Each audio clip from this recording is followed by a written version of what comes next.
A surreal day in court as Stormy Daniels, the adult film star, finally took the stand in the first criminal trial of an American president and repeated under oath a bold claim about that president's bedtime routine with the former First Lady.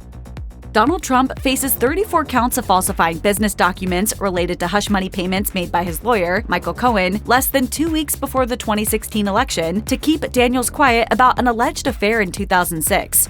During her testimony on May 7th, Daniels claimed that after meeting Trump at a celebrity golf tournament in Lake Tahoe, she was invited by his bodyguard, Keith Schiller, to have dinner in Trump's hotel room. Daniels said Trump was wearing silk or satin pajamas and said she joked that Trump stole them from Playboy founder Hugh Hefner. She also said she playfully spanked Trump right on the butt with a rolled-up magazine for being rude, and the magazine had his face on the cover.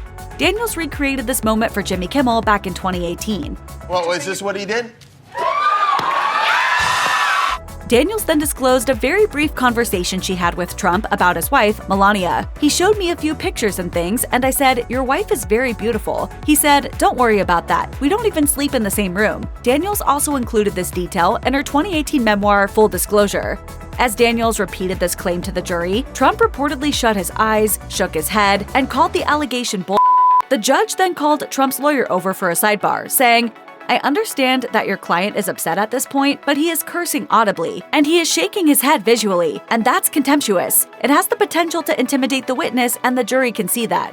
Trump, who was 60 and starring on The Apprentice at the time of the alleged affair, denies ever having sex with Daniels, who was 27. But Daniels called it the least impressive sex she'd ever had in her memoir, swore under oath that it happened, it was brief, and that Trump did not wear a condom. Daniels testified that she left as fast as she could and told very few people that she had sex with Trump because, quote, "I felt ashamed that I didn't stop it." Court records show that the two stayed in touch after over the phone, and that Trump, who did not ask her to keep their relationship confidential, even had a nickname for her, Honey Bunch. Daniels' claim that Donald and Melania don't share a bed has dredged up old rumors that the couple's relationship isn't what it seems. Do you love your husband? Yes, we are fine. Yes. It's what the media speculate and it's gossip. Insiders have suggested their marriage is more like a business deal than anything else. Stephanie Winston-Wolkoff, Melania's former aide, told the BBC in 2020, "I do believe it's a transactional marriage." Melania wasn't the only woman in Trump's life mentioned during the testimony. Daniels said Trump brought up his daughter Ivanka on the day of the affair, saying, "You remind me of my daughter because she's smart, blonde, and beautiful, and people underestimate her." Daniels is back on the stand for cross-examination on May 9th, following testimony on Tuesday that included this exchange between Daniels and Trump's attorney. "Am I correct that you hate President Trump? Yes. You want him to go to jail? I want him to be held accountable.